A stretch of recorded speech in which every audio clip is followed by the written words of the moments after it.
Assalamualaikum warahmatullahi wabarakatuh. Kembali lagi di channel Radio Horor.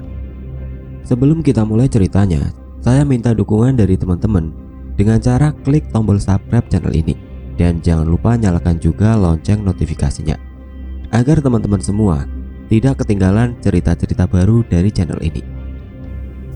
Di kisah kali ini, ada sebuah cerita yang ditulis oleh akun Twitter yang bernama @itskiana.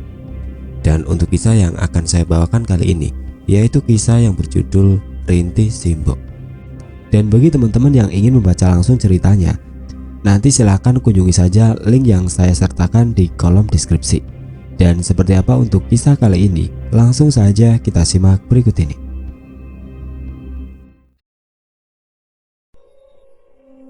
Cerita ini cerita lama dari salah seorang narasumber yang tinggal di kabupaten asal ayah saya. Hanya ada 3 keluarga yang mengetahui tentang ini semua. Keluarga pihak narasumber, keluarga Pak Ade saya, dan keluarga saya. Karena memang kisah lama ini aib yang tidak mungkin disebarluaskan oleh keluarga mereka. Nama tokoh akan tetap saya samarkan. Narasumber utama telah meninggal beberapa tahun lalu. Di sini saya akan menuliskan penjelasan Tarsina. Saya Tarsina telah menghabiskan hidup lebih dari separuh abad di desa ini. Saya hidup hanya bersama ibu dan cucu saya. Saya anak ketiga dari 5 bersaudara, namun menjadi yang tertua karena kedua kakak saya telah lebih dulu berpulang ke sisinya. Saya anak wanita satu-satunya dalam keluarga ini. Secara otomatis, sayalah yang bertugas merawat ibu atau Simbok yang telah berusia kurang lebih 113 tahun. Suami saya telah tiada, menyisakan 2 orang putra yang kini pun tengah merantau di kota orang bersama keluarga yang mereka bangun masing-masing. Hanya ada Gendis, satu-satunya cucu yang bersedia menemani saya di gubuk tua ini. Simbok telah berulang kali merasakan sakaratul maut. Namun nyatanya hal itu tidak pernah benar-benar mengakhiri hidupnya. Detak jantung dan segala napasnya selalu saja ditemukan kembali setelah ajal menjemput. Beralih ke cerita dengan penulisan sudut pandang saya sebagai orang ketiga. Kembali ke tahun-tahun sebelumnya saat Simbok menghadapi ajal pertamanya. Pagi itu terasa tiada sesuatu yang berarti, hingga sebuah suara membuyarkan lamunan Tarsina yang tengah menjemur pakaian di halaman belakang rumahnya. Sayup-sayup terdengar erangan dan rintihan dari arah dalam rumah. Suara rintihan yang menyayat itu terdengar merambat melalui udara dan dinding kayu. Sina mengerutkan dahinya. Ia berjalan mendekat ke pintu belakang untuk memperhatikan kembali bunyi apa yang baru saja ditangkap telinganya. Kembali terdengar, namun kali ini suara geraman. Tidak terasa langkah tubuh tua Sina telah membawanya jauh masuk ke dalam rumah. Kini ia tepat berada di depan kamar Simbok. Ia mencoba mengintip keadaan di dalam melalui celah-celah lubang yang ada di dinding kayu. Namun percuma, mata tuanya tidak mampu lagi menangkap dengan jelas apa yang ada di dalam. Kret! Ia membuka pintu kamar Simbok. Pengap, gelap, bau khas orang tua dan tanah basah memenuhi ruangan itu. Bau apek menyerbak. Mungkin karena jendela kamar belum dibuka, pikirnya. "Bok, udah bangun toh?" tanya Sina pada seseorang yang terduduk di dalam kelambu. Kelambu kumal yang teramat lusuh dengan banyak bintik-bintik jamur kain menghiasinya. Ia bergegas membuka jendela kamar itu dan menengok kembali ke ranjang tempat ibunya berada. Setelah cahaya menerangi ruangan itu, barulah terlihat jelas selimut Simbok dipenuhi dengan muntahan darah dari mulutnya. "Ya Tuhan, aduh Mbok, kamu kenapa?" ucapnya histeris sambil mengguncang bahu sang ibu yang terus-menerus mengeluarkan darah dari mulutnya sembari merintih kesakitan. Krok! Suara aneh seperti suara seekor hewan terdengar dari saluran napas Simbok.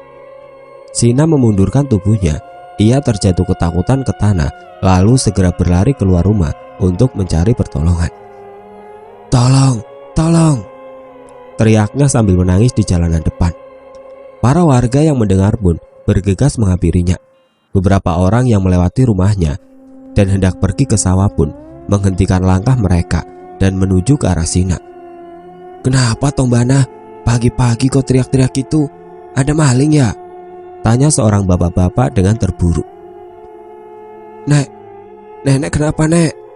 desak seorang warga lainnya. "Tolong aku nak, ibuku di dalam." Belum sempat ia menyelesaikan kalimatnya, tubuh itu terasa lemas dan ambruk begitu saja. Ibu-ibu menjadi terkejut melihat Mbah Na yang pingsan. Mereka mencoba menolongnya. Seorang tetangganya lalu menggotong tubuh kurus keriput itu ke dalam rumah untuk dibaringkan di klosok atau tikar pandan yang ada di dalam. Mereka semua lalu bergegas menuju kamar Simbok Buyut, ibu dari Mbah Sina. Mereka hendak memastikan apa yang terjadi di sana. Orang-orang itu tampak kaget melihat keadaan Simbok Buyut yang mengenaskan. Dua orang di antaranya mencoba untuk memastikan detak jantung dan nafas Simbok. Nihil. Tidak lagi ditemukan tanda-tanda kehidupan. "Innalillahi wa inna ilaihi rajiun," ucap salah seorang dari mereka sambil menggelengkan kepala. Ia lalu mengusap dan berusaha untuk menutup mata Simbok yang masih terbuka itu. "Pak, Bu, semua, mari segera disiapkan pemandiannya," ajak salah seorang dari mereka. Mereka semua pun bergegas gotong royong untuk membantu proses pemakaman Simbok Buyut. Beberapa orang wanita pulang ke rumahnya untuk mengambil seember beras dan bahan masakan serta bumbu dapur seadanya. Mereka memasak di rumah Mbah Na untuk para santri dan warga yang akan yasinan di sana nanti dengan sukarela tanpa meminta imbalan. Para lelaki mengatur padusan, menyiapkan air, keranda, serta menyiapkan galian kubur untuk Simbok. Gendis belum juga pulang dari sawah. Memang dari subuh tadi, remaja itu telah berangkat ke sawah untuk menebar pupuk pada hamparan padi yang ditanamnya. Seorang pria yang biasa dipanggil Pak Legono menyusul Gendis ke pematang sawah. Ia merupakan tetangga Mbah Sina. Rumahnya memang bersebelahan dengan rumah Mbah Na. "Dis," ucapnya sambil menahan air mata.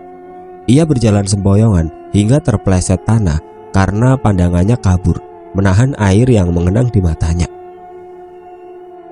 "Apa Pak Le? Kok Pak Le nangis ini, ada apa?" tanya Gendis kebingungan, yang masih menggenggam butiran-butiran benda berwarna pink di tangannya. Ya, itu adalah pupuk yang masih belum selesai ia tebar. "Ayo, cepetan pulang Dis," jawab Pak Le lirih. Ia mungkin tidak tega mengabarkan pada remaja itu bahwa nenek buyutnya telah tiada. Gendis hanya keheranan menatap pria itu. Sesampainya di rumah, Mbah Sina telah sadar dari pingsannya.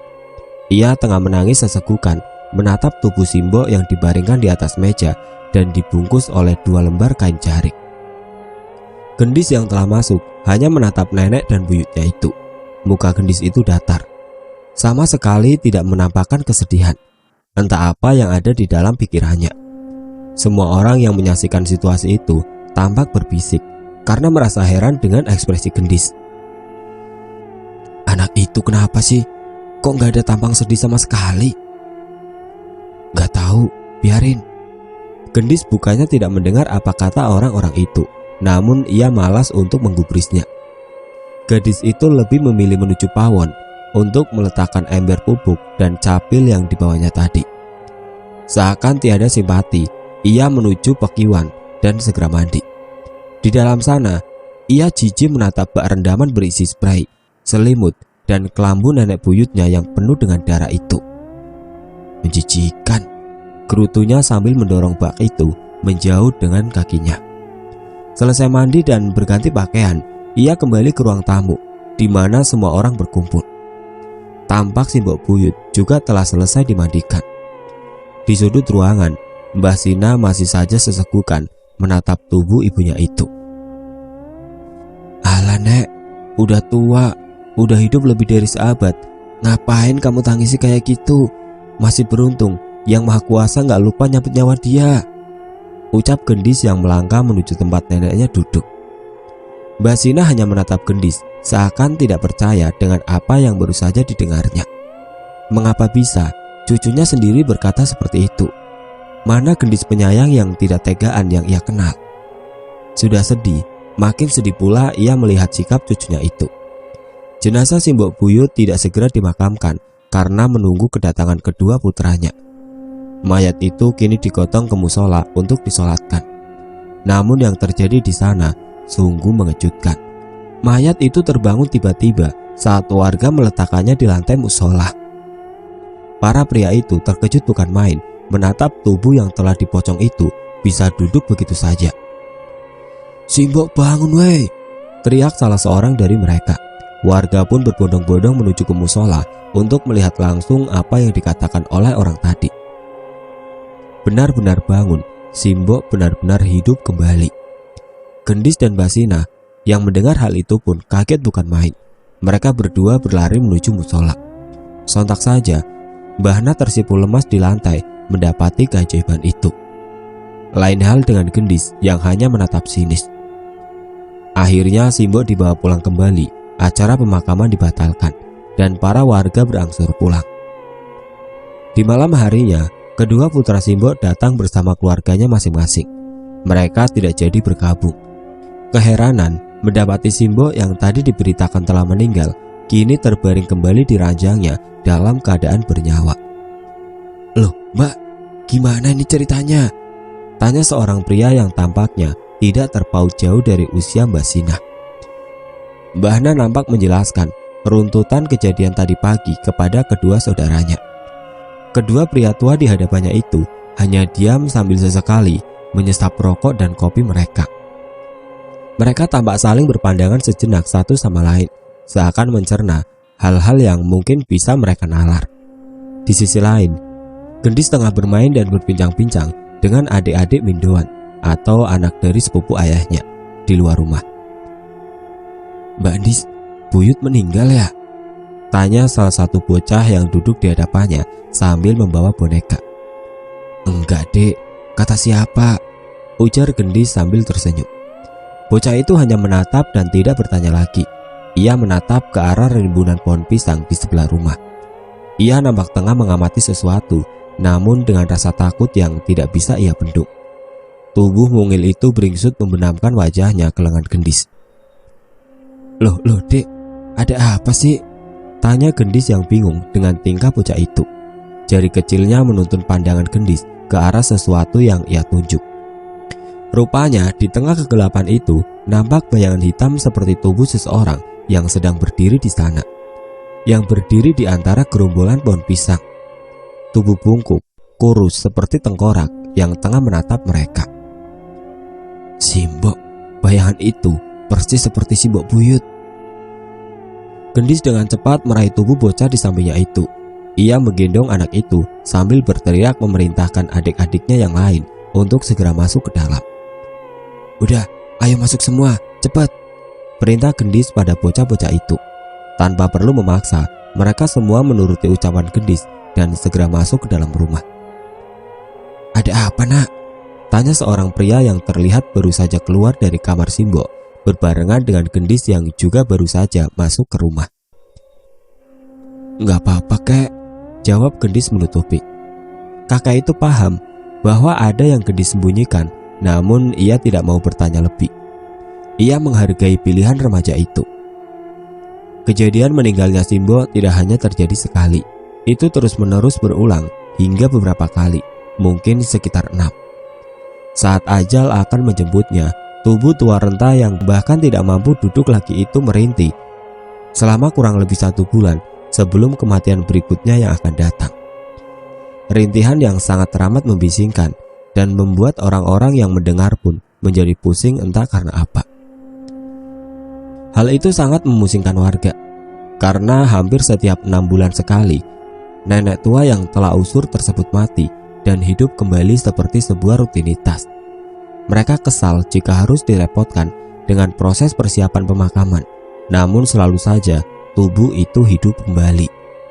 Lucu, seperti seorang tua yang telah hidup lebih dari seabad mengerjai orang sekampung. Bukan Simbok tidak pernah mendapatkan penanganan medis, bahkan ia selalu rutin dicek oleh petugas puskesmas yang sengaja mengunjungi rumahnya setiap bulan, dan beberapa kali juga ia dirawat di rumah sakit. Sungguh mengenaskan Tubuh itu hanya tersisa tulang yang dibalut kulit keriput. Untuk bernapas pun ia kesusahan hingga menimbulkan suara seperti mendengkur. Hanya berbaring, ia tidak bisa melakukan apapun lagi. Tangan dan kakinya lah yang masih bisa dikendalikan. Semua keluarga merasa gelisah dan prihatin. Namun sebenarnya mereka telah bersiap untuk menerima kenyataan terburuk sekalipun. Kalaupun memang meninggal adalah jalan terbaik agar si Mbok Buyut tidak merasakan kesakitan lagi. Sungguh rintihannya membuat pening. Hingga pada suatu hari, saat kematian kelimanya menghampiri, putra keduanya menyuruh untuk merahasiakan berita itu dari warga. Ia malu bila harus merepotkan lagi dan lagi. Dia khawatir peristiwa-peristiwa sebelumnya terulang kembali. Anak kedua Simbok merasakan ada kejanggalan pada kejadian yang rutin terjadi ini. Ia merasa pasti ada hal gaib di balik ini semua. Hingga pria tua itu menghubungi seseorang di telepon. "Assalamualaikum, Dek. Gimana kabarnya?" ucap orang itu. "Oh, alhamdulillah. Bisa aku minta tolong gak?" tanyanya kembali. "Sekarang di rumah. Aku kesana ya," timpalnya kembali. Akhirnya jenazah Simbok Buyut tetap dibiarkan di atas ranjang.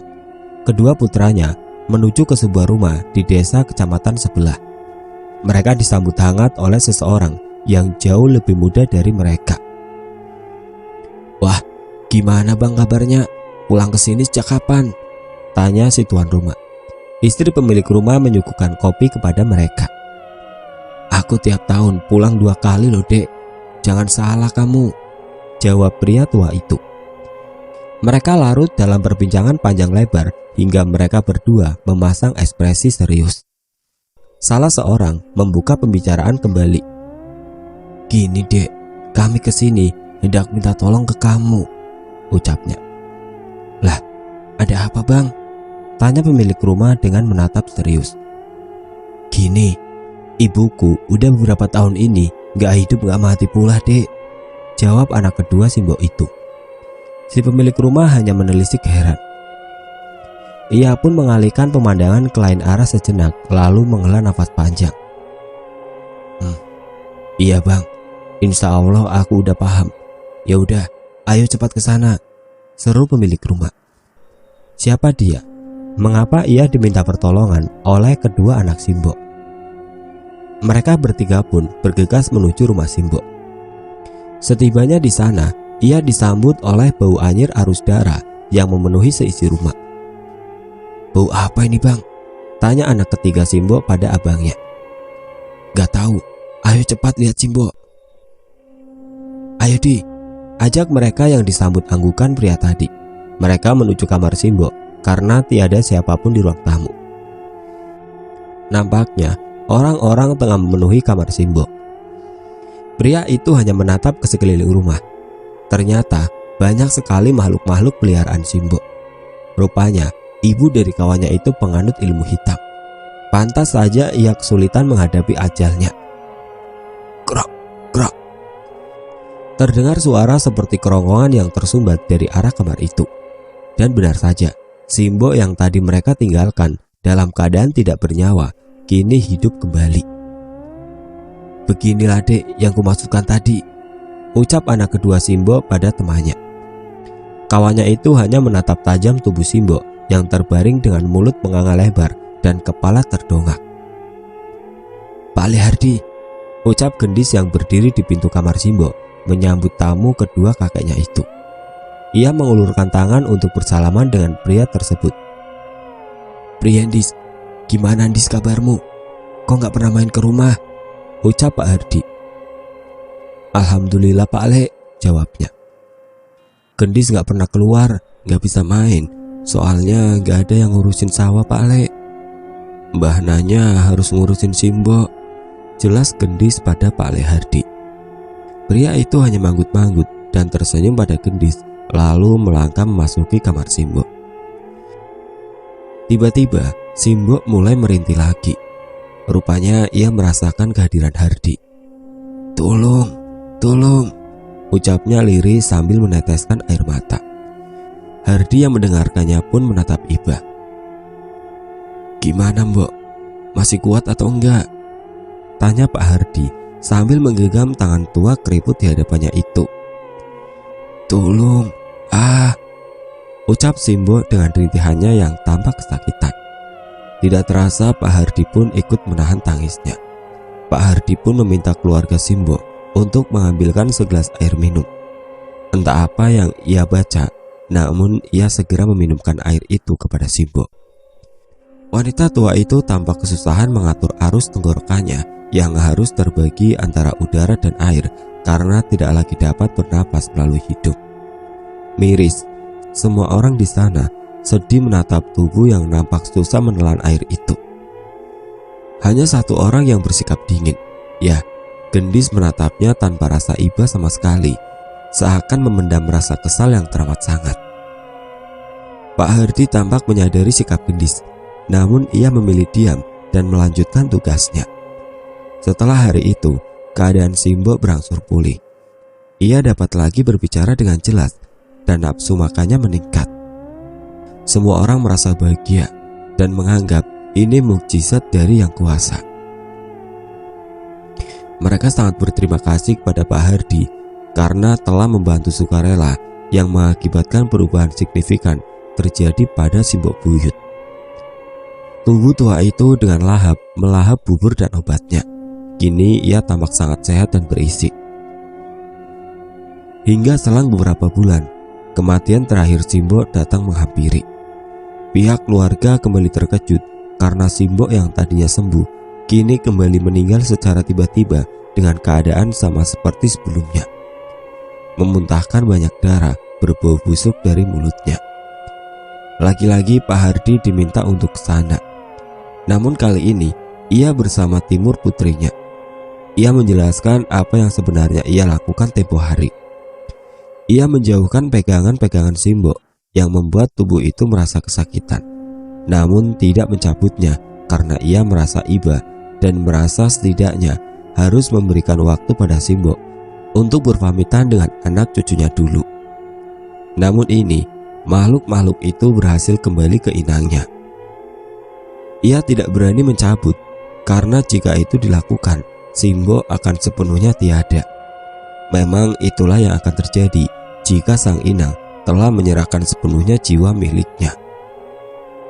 Sebenarnya, apa ilmu yang dimiliki Simbo Buyut, Mbah? Tanya Timur pada Mbak Sina. Gendis mendekat ke arah Pak Hardi dan Timur. Nampaknya ada sesuatu yang ingin ia sampaikan. Mbah Na mengaku tidak tahu menahu sama sekali perihal urusan ibunya itu. Selama ini ia tidak pernah mendapati keanehan pada sang ibu. Kini Gendislah yang membuka suara. Nampaknya ia sedikit banyak mengetahui tentang nenek buyutnya itu. Mbah, aku tahu, ucapnya. Gimana, Nduk? Sini ceritakan, pinta Timur pada teman adiknya itu.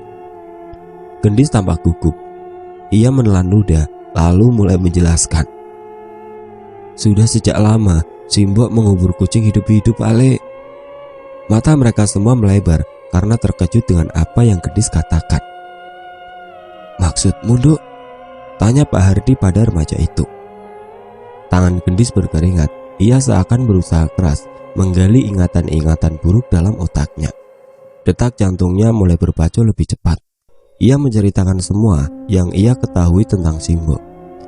Sejak bertahun-tahun lalu, saat ia masih kecil dan Simbo masih sehat, nenek buyutnya itu rutin mengubur kucing-kucing di sekeliling rumah mereka. Entah apa yang membuatnya melakukan perbuatan itu. Setiap 3 bulan sekali, setidaknya wanita tua itu menguburkan seekor kucing di halaman rumahnya dalam keadaan hidup-hidup. Dan pada suatu ketika, saat sepulang dari sekolah, Gendis mendapati Simbo yang tengah memakan seekor kucing di pekiwan belakang rumahnya itu. Menjijikan, dia mengunyah-ngunyah tubuh hewan itu dengan lahapnya. Darah berceceran di sana. Di wajah dan tangannya pun nampak belepotan oleh darah. Minta, tanya Simbo pada Gendis saat itu sambil menyeringai seram. Gendis yang ketakutan pun hanya berlari keluar rumah dan bersembunyi di kanal depan rumahnya. Memang kanal itu selalu kering dan bersih saat musim kemarau tiba. Ia sangat syok dengan apa yang baru saja dilihatnya. Mana mungkin ada manusia yang bisa melakukan hal mengerikan seperti itu. Ia mual dan memuntahkan seluruh isi perutnya. Gendis hanya memendam kejadian itu seorang diri tanpa menceritakannya pada siapapun. Ia ketakutan saat mengingat apa yang pernah ia lihat sebelumnya. "Begitu, Mbah," tutupnya pada Timur yang memperhatikan ia dengan seksama. "Makasih ya, Nduk, udah ngomong," ucap Timur pada Gendis menenangkan. Gendis hanya mengangguk dan mencoba menyingkirkan rasa gelisahnya. Mereka semua memandang ke arah tubuh Simbo dibaringkan. Memang saat itu nyawanya entah pergi kemana lagi, namun pasti akan kembali beberapa saat lagi. Mereka semua menunggu tubuh Simbo untuk kembali bangun dari kematian. Seluruh keluarga ada di sana memandangi mayat itu, namun tiada satupun warga desa yang memberitahu tentang kematian Simbo kali ini. Mbak Timur duduk di sebelah ayahnya dan dua orang pria tua yang pernah berkunjung ke rumahnya beberapa bulan lalu. Mereka tampaknya tengah membahas sesuatu yang serius. "Gini kek, amalan milik Simbo itu sangat banyak. Biar saya coba keluarin dulu ya, semoga saja masih bisa," ucap Timur pada mereka. Kedua pria itu hanya pasrah. Mereka menyerahkan sepenuhnya keputusan pada Timur dan ayahnya. Memang akan lebih baik jika Simbo dapat tenang di alam lain, terbebas dari jerat kesakitan di dunia akibat perbuatannya sendiri. Mereka bukan berniat membunuh, namun inilah satu-satunya jalan terbaik yang dapat diambil. Setelah menunggu beberapa lama, tubuh Simbo tersadar kembali dari mati surinya. Timur mendekati tubuh itu. Ia paham dengan situasi itu. Bukan Simbo yang kini berada dalam raga itu. Kini sebagian besar kesadarannya telah dikuasai oleh makhluk-makhluk yang Simbo puja-puja selama ini. Ia menatap tajam Timur dalam diam, hingga saat Timur berada tepat di hadapannya, ia membuang muka. Timur hanya tersenyum simpul. Ia mengode ayahnya agar menyuruh beberapa orang membantunya memegangi tubuh Simbo. Pak Hardi yang paham betul segera melakukan apa yang anaknya itu isyaratkan. Kini Timur mulai mengambil seluruh ilmu-ilmu hitam dalam diri Simbo. Ia meletakkan potongan pelapa pohon pisang pada perut dan dahi Simbo, lalu menekannya kuat-kuat. Entah apa yang ia lakukan itu, Simbo menjerit menggeram kesakitan, namun tidak dapat memberontak karena ditahan oleh orang-orang. Timur melakukan itu sambil menahan tangis, namun tetap saja air matanya tidak mampu ia bendung lagi. Hal itu ia lakukan dalam beberapa menit. Tubuh Simbo nampak melemas kembali. Ia pingsan. Denyut nadi dan napasnya masih ada, artinya ia masih hidup. Timur mengelap air matanya dengan lengan baju. Mata dan hidungnya tampak memerah. Semua orang tampak tidak percaya melihat bukti nyata bahwa Simbo menganut ilmu sesat.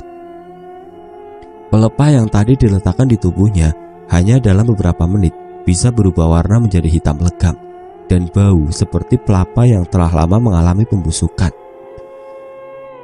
Timur kembali berunding dengan pihak keluarga Simbo. Ia menjelaskan bahwa seluruh pegangan Simbo telah ia cabut. Namun ada dua pegangan lagi yang susah untuk ia keluarkan. Ia mengatakan bahwa makhluk itu tidak mau keluar. Mereka pun tidak mau dipindahkan ke benda apapun. Makhluk itu meminta inang baru, satu orang untuk mewarisinya dari Simbo. Memang sifat parasit menyusahkan. Mbok Sina tampak menangis. Ia menanyakan ilmu apakah yang Timur maksud. "Isi ajian yang bisa membuat panjang umur, Nek. Sama satu lagi." Timur tidak segera menyelesaikan ucapannya. Raut wajah gadis itu tampak ragu untuk mengatakannya. Ia memandang ayahnya yang dibalas oleh anggukan. Timur menghela nafas lalu mencoba untuk menjelaskan kembali. "Itu ilmu. Saya nggak tahu kegunaannya apa, tapi Simbo sudah melakukan syaratnya," ucap Timur sambil menunduk. Jika sebuah ilmu sudah disempurnakan dengan melakukan semua persyaratannya, maka ia akan bertahan kuat di tubuh si pemilik. Mbak Sina kebingungan mendengar perkataan Timur. Ia kembali bertanya, "Syaratnya apa saja, Nduk?" Timur masih merasa sungkan hendak mengatakan hal itu. Namun ia ingin masalah ini cepat selesai. Akhirnya ia pun mengatakan yang sejujurnya bahwa Simbok mendapatkan ilmu itu dengan cara mengambil keperjakaan 10 orang pria. Entahlah, tidak ada yang tahu kapan dan bagaimana cara Simbok melakukannya. Semua orang di sana tertegun, seakan wajah mereka disayat-sayat oleh kenyataan pahit. Seperti telah dilempar kotoran hingga rasa malu memenuhi dada mereka. Ketiga anak Simbok pun menangis. Mereka merasa hancur sehancur-hancurnya. Tiada yang menyangka Simbok bisa melakukan hal macam itu. Timur kembali menjelaskan bahwa kedua makhluk itu hanya meminta untuk menempel ke satu orang dan akan melepaskan diri jika sudah waktunya. Akhirnya Mbak Sina mengambil keputusan bahwa ialah yang akan mewarisinya. Ia bersedia menerima limpahan itu walaupun berat hati. Ia tidak tega melihat ibunya yang terus-menerus merintih kesakitan setiap waktu. Akhirnya Timur berhasil memindahkan kedua pegangan itu ke tubuh Mbak Sina. Dan setelah itu tubuh Simbok seperti mayat hidup. Ia seperti tubuh hidup yang kosong dan tidak memiliki sukma. Akhirnya selang beberapa hari Simbok menghembuskan nafas terakhirnya saat petang. Langit tampak temaram dan azan maghrib berkumandang. Bagaimana nasib Mbak Sina? Beberapa tahun setelahnya ia meninggal dengan wajar seperti orang pada umumnya. Mungkin saja saat itu kedua makhluk yang mendiami dirinya telah lebih dulu pergi meninggalkan tubuh itu. Itulah sepenggal kisah yang mungkin banyak terjadi di berbagai daerah. Ingat, jangan gadaikan kehidupanmu sendiri dengan angan-angan yang diberikan oleh setan. Apalagi jika hanya demi ilmu yang bahkan tidak mungkin memberi manfaat apapun.